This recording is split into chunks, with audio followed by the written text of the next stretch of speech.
So good morning students, I am सार्थक गुप्ता और आज मैं फिर से एक बार आपके सामने हाजिर हूँ। क्लास 9th का जो आपका चैप्टर में भी लास्ट वीडियो में मैंने आपको बताया था इलेक्टोरल पॉलिटिक्स, उसमें मैंने आपको अभी कई सारे पॉइंट्स बताए थे। What makes an election democratic, political competition, demerits और merits, what is the system of elections in India, general elections, by elections, electoral constituencies, reserve constituencies, voter list और nomination of candidates and election campaign. ये सब मैंने आपको बताया था कि किस तरह से हमारे इंडिया में इलेक्शंस होता है, कौन कौन इलेक्शंस में खड़ा हो सकता है, कितने एज के जो ग्रुप पीपल्स होते हैं वो इलेक्शंस में खड़े हो सकते हैं, कौन कौन वोट दे सकता है, कितनी एज उसकी होनी चाहिए, यूनिवर्सल एडल्ट फ्रेंचाइजी कितने 18 ईयर्स ऑफ एज मिनिमम उसकी होनी चाहिए। अब दूसरा टॉपिक मैं इसका स्टार्ट करता हूँ। What means elections in India democratic. हमारे देश में सर क्या है जो मतलब इंडिया में इलेक्शंस को डेमोक्रेटिक बनाता है कि पहला पॉइंट है इसका इंडिपेंडेंट इलेक्शन कमीशन। मतलब जो इलेक्शन कमीशन है वो इंडिपेंडेंट है।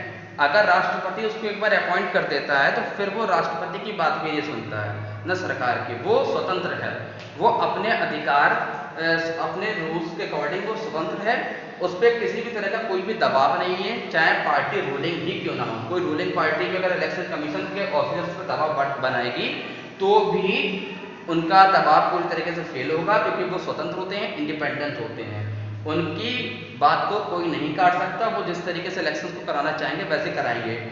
कोई भी आईएएस या कोई बड़ा आईपीएस ऑफिसर इसका अधिकारी बनाया जा सकता है। किसी को भी इलेक्शंस का जो अधिकारी होता है वो बनाया जा सकता है, और ये बिल्कुल पूरी तरीके से इनका जो कार्यक्षेत्र होता है वो इंडिपेंडेंट होता है।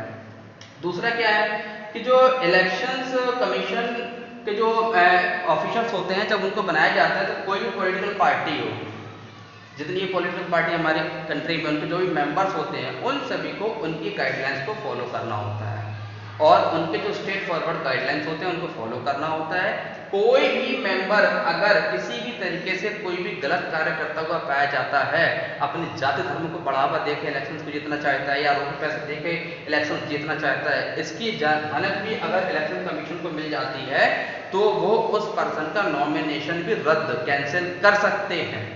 और इसके अलावा दूसरी सबसे बड़ी बात क्या है कि अगर कोई कॉन्स्टिट्यूएंसी में इलेक्शंस हो रहे हैं, वोट दिए जा रहे हैं, अगर कभी कभी ऐसा होता है कि वोट कैप्चरिंग हो जाती है कि पता चले वहाँ पे गुंडागर्दी हो गई, लोग चले गए, मारा पीटा, और सिर्फ एक मशीन पे जिस पार्टी को जिताना चाह रहे उसका बटन दबा दिए, उनको फर्जी वोट दिलवा दिए जितवाने के लिए। अगर इसकी भनक या जानकारी उनको मिल जाती है तो भी उस पूरी जो पोल बूथ होता है उसको पूरा ये कैप्चर कर लेते हैं, और फिर वहाँ पे दोबारा से इलेक्शंस कराते हैं ये।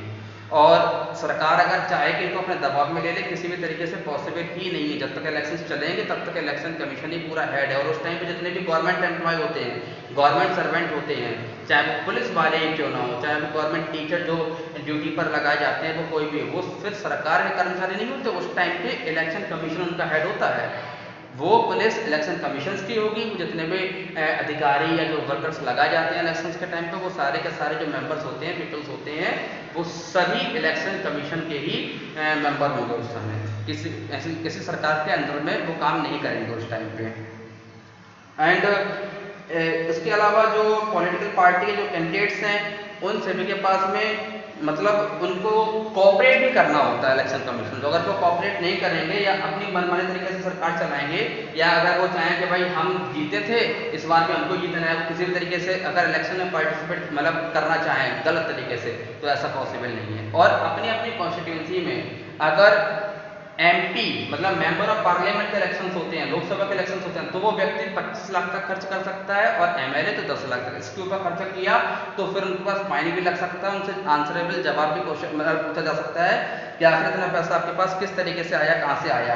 कोई व्यक्ति किसी के ऊपर दबाव नहीं बना सकता। किसी को भनक भी लग गई कि भाई इन्होंने दबाव बनाया और उस जो समाज के पिछड़े हुए लोग थे उनको जाके परेशान कर दिया, या कोई छोटी पार्टी का मेंबर है या कोई इंडिपेंडेंट खड़ा हुआ है उसको डरा धमका दिया, उसको धमकी दे दी कि अगर तुम इलेक्शंस में खड़े हुए तो तुमको मरवा देंगे, तुम्हारी फैमिली को ऐसा करा देंगे, या उसके साथ कुछ भी इलीगल करना चाहा, तो इलेक्शन कमीशन तुरंत उसका नॉमिनेशन ही कैंसिल कर देगी, उसके खिलाफ कानूनी कार्रवाई भी करके उसको जेल में भी डलवा सकती है। दूसरा, acceptance of election outcome, election का जो भी रिजल्ट आएगा, भले ही कोई भी रूलिंग पार्टी है, अब अगर वो हार गई, उसको उतनी सीट्स नहीं मिली, दूसरी पार्टी जीत गई, तो फिर उसको उसका फैसला मानना पड़ेगा। ये नहीं कि तानाशाही की सरकार चला दी। भले कोई 5 साल का सांसद बन रहा, अगर 6वीं बार वो हार गया तो फिर वो हार ही गया, उसको उस टाइम पे अपनी हार स्वीकार करनी पड़ेगी, और जो न्यू मेंबर उसकी जगह पे सांसद या विधायक बना है तो फिर उसका सम्मान भी उसको करना पड़ेगा, क्योंकि कॉन्स्टिट्यूशन संविधान का सम्मान तो हमें करना ही पड़ेगा किसी भी कीमत पे, उसका हम लोग अनादर नहीं कर सकते हैं। Challenges to free and fair elections in India, हमारे देश में कई सारे चैलेंजेस भी हैं कि फ्री और फेयर इलेक्शंस कराने के। होता क्या है कि कई सारे पीपल्स ऐसे होते हैं जो अपने जाति धर्म के नाम पे, धर्म के नाम पे, जाति के नाम पे वोट लेना चाहते हैं कि भाई हम इस कास्ट से बिलोंग करते हैं, आप हमको वोट दीजिए, हम इस धर्म से बिलोंग करते हैं, आप हमको वोट दीजिए। तो ये नहीं होना चाहिए, लेकिन लोग करते हैं, सबसे बड़ा चैलेंज। दूसरा, अपने रिश्तेदारों को टिकट दिलवाना, कि भाई उनको पता है कि हमारे रिश्तेदार हैं, अब उनको टिकट दिलवा दिया, अपने फैमिली मेंबर्स को, परिवारवाद जिसको हम बोलते हैं, हमारे इंडिया में ये होता है सबसे ज़्यादा, तो ये भी नहीं होना चाहिए। दूसरा क्या है कि कभी कभी ऐसा देखा गया कि कुछ स्मॉलर पार्टी के जो मेंबर्स, मैंने अभी आपको इसमें टॉपिक में बताया था, उनको परेशान करना, इंडिपेंडेंट रूलर उनको मतलब दबाना, ऐसा भी किया जाता है।